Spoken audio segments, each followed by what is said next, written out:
Hello. అరే, చనిపోయే వాళ్ళని ఎప్పటి నుంచి ఇంటర్వ్యూ తీసుకోవడం స్టార్ట్ చేసాం?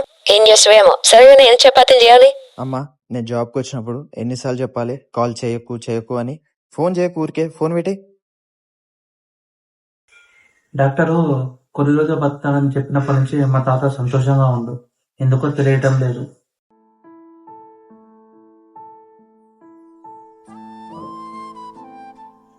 ఏమైంది తాత, ఎందుకంత హ్యాపీగా ఉన్నావు?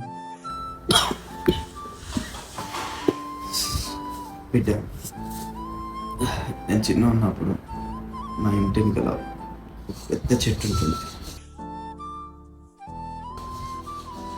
దాని కింద నేను మా అమ్మ మంచిగా సాపేసుకొని పడుకొని ఆ చెట్టు మధ్యలోకి వెళ్ళి ఆకాశాన్ని చూసేటోళ్ళం. నేను పెద్దగా అయినా, ఊరు మారిపోయాను, సిటీకి వచ్చిన, జాబ్ చేసుకుని పైసలు సంపాదించిన, మళ్ళీ ఊరిపోయినా. కానీ ఊరిపోయినాక చెట్టు అన్నాను, మా ఇల్లు అన్నాను, చెట్టు మధ్యలోకి వెళ్ళి ఆకాశం కూడా అన్నాను. మా అమ్మని లేదు.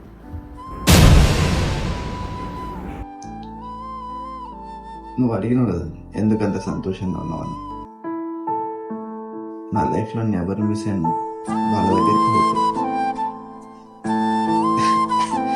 పోయి నేను మళ్ళా అదే సంతోషంగా ఉంటా. అందుకే ఇంత హ్యాపీగా ఉంది. అమ్మ, నీకు దిమాగ్ ఖరాబ్ అయిందా? పని చేస్తే ప్రాబ్లం, పని చేయకపోతే ప్రాబ్లం. నేను చచ్చిపోతే నీకు తెలుస్తుంది. హలో.